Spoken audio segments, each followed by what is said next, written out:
member, cousin, uncle, and everybody every month we send £100 or $100, or every 2 weeks I said that not enough because of $10,000 or $11,000. And you are there in Canada, see the snow, because I went there and I experienced person scraping off snow off a window, driving in snow, and this car a skid and them have to be going like slow coach on it. And when I saw that, I have experienced snow there, but I never experienced it in-depth cleaning off the car glass and stuff like that. And I was saying on my platform that they must be grateful when foreign people send something come get them, especially if they live in a country where it's snow. For people out here who expect and act as if foreign people owe them something or owe them an obligation to work them hard earn money in a coal and send to them, what would you have to tell them? You have to be grateful, because when you wake up in the morning and it's snow, you have to wake up like 2 hours before you leave out. You have to turn on the car, burn half hour water gas before you go in a vehicle, because you have to defrost, warm it up and defrost it. Clean off the snow. By the time you're ready snow again, your car full up again, you have to do that. Yeah. And then when you go to work, drive on the road, it still take an hour more for reach at work. And you have to be careful on the road because you can cause accident. Plus, if a person has work minimum wage, you have to respect them people, because minimum wage is $15. Mm-hmm. If you own a car, $450 for insurance alone. Yes. If you pay rent, over $1,500 more than what you earn. Mm-hmm. Plus grocery triple since COVID. So if a person sacrifice we send $100, appreciate what them do, because them have to put off certain things if you send her that money. Yes, yes. Oh wow, very interesting answer. I'm going to give him the phone because he come to interview me. But Planka shop we turn things around here when it come. So on that note, Jamaicans, a lot of us, especially farm workers, leave Jamaica and they run off on the farm work program. I hear you talk about that also. Would you encourage anybody to run off or just work and come back? It's better to come and work, because people who visit Canada, it works better for them. You come and work for 6 months and you go back to Jamaica and build up what you want out there. You can buy a car if you want a car, and you can start build a house and come back next year. Right, but if you live in Canada now, you're not going to see that money where you work. The farm work is one of the hardest work in the world. Come like when you chop cane in Jamaica. It's hard. So you have to sacrifice your time and go back to Jamaica and build up your country. Yeah. A lot of people say, boy, Jamaica hard. So they might go find a white woman. But at the same time, the white woman will go chop them. Yes. When them have a baby for the get pregnant to white woman, right after that, them go on child support. Because problems start in a relationship in a workout. Yes. 99% of the time in a work. Mm-hmm. Wow. Because them call the woman them who no man who take away the man them for the farm work. Bed bunk. Oh. Yeah. Oh wow, that is a new name in the planka shop. Yeah, bed bunk. Bed bunk. Them just creep off the man them for the farm work. Wow. Wow. But to each his own. If a person see better and can get better in Canada or wherever, it's good for them. Good for them. Yeah. Yes, yes. But it's better if you come visit and go back to Jamaica. Wow. So the bed bunk, we're going to touch on the bed bunk. So bed bunk are basically man will come on farm work and woman take them off. All right. The other day I was listening to a particular program here, and I hear the lady talking about Jamaican man using her. The conception for a Jamaican man over there, when they go over there, is it that 90% or 100% of Canadian women feel as if these Jamaican farm workers, Jamaican men who come there are only looking for a Canadian citizenship or a passport? They don't really need love, they just need somebody to marry to and get them sorted out, and then they dish them dirt. Do you think that is the perception of them?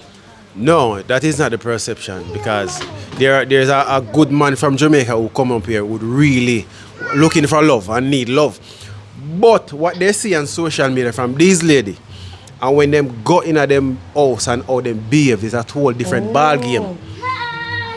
So when them go and start experience certain treatment and behavior, it's totally different from when them used to. Wow. So I'm gonna have to really adjust to the different treatment and some man now adjust them now change. And that's where the different culture meet now and it became problem. And them say, man, use them, but a man we go up on a farm work when too much people not live in that city, so to speak. When them start go out now and come to Toronto and other province, them open up to more things. Yes. So and you can't tame them. They might go want explore and do things, you know. So most of these people, it's like them some woman call them reject. Because if them family reject, nobody don't want them. Because certain men in Canada do not date certain women who live in Canada. Oh. So that's why they go to the Caribbean and the farm work to get these men. Yes, so pick them up. They'll go pick them up. Yeah, and expect them can change them to how them want them. Some of them have only a dog. Yeah, there. And Jamaican man doing a dog thing and sleep with all dog. Because them have to sleep with the dog them. A man going to bed and dog in there. That can't work. And you have to walk dog too. Walk dog too. So the whole different bad game mash up a relationship. Yeah. A man go sit down in night for a couple of years until he find a family member or a friend where he can branch off with. Because it happened over and over. Over and over. Yeah. All right. And on that note, I'm going to give him the mic because of him come for interview. I don't want to take him shy. Somebody asking for cake. Check Miss Maureen in St. Martin. I think she still have a few cakes to eat. St. Martin people, check Miss Maureen for the new year. Yes. All right, Miss Donna, you're here on Motivational Miller TV. Yes. And Merry Christmas and Happy New Year. Same to you, sir. So, Miss Donna, you've been doing your charity program. I know you have the time to do your own baking. Yes.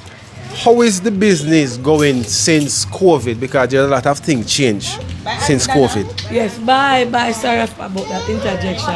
Okay. Well, certain questions that before I go in the interview, like personal questions are off limits. Okay, yes. So you can ask me anything pertaining to me, right, business-wise. But certain questions, if I feel not to answer, I will. Is good. Yes, all right. So when you're asking me about business, what kind of business you want to ask me about? No, like there's a lot of people who doing business now, so business gets slow because of what's going on in the world or what's going on in Jamaica. Yes. Much money is not there for people to spend. Okay, first and foremost, it depends on what type of business you are doing. Because although COVID came, there are a lot of businesses that were very successful during COVID. One of the businesses that were very successful during COVID was the food business. Whether you were doing juice, snacks, any form of food, that business were successful because, no matter what happened, people had to eat. Some of the business that were not successful are business that were not a must-have. So, like in the COVID, when it was COVID, like the light and power company did good business. Yeah. The telephone company did good business. Right. The food companies did good business. But other business were a bit slow because of what was happening and people were staying inside. So if you realize that persons who do delivery service went up, the online stores they did a lot of good business. So it was good business for them. Now for me, I am a foodie person and the COVID never affected me. I think one of the year when 2020 or 2021, when the COVID was fully in lockdown here in Jamaica, was one of my best year because I do online selling. So persons buy cake and ship a company. FedEx was still working, DHL was still working, and although people weren't traveling, more cakes were shipping out. So persons were at home at the time and they saw Aunty Donna and they wanted to support. So to date, I think COVID 2021 was one of my best year, but coming down, I think this year is the best year I've ever had in cake business. I baked the most cake this year. So now we are in 2024. What is your expectation? What are you hoping for Jamaica and yourself? Okay. First and foremost, what I hope for Jamaica, let me talk about Jamaica first. This is the land of my birth, as they say in the song, my Jamaica, my sweet Jamaica. First, I would like to see the crime rate dissolve. Because everywhere... Bartender! Hold on, I beg them to. Oi! Hold on, I to beg them turn down the mic. Because I don't want you can't go play your music. Turn down that the film, I do want a little interview. Yeah, please. Yes.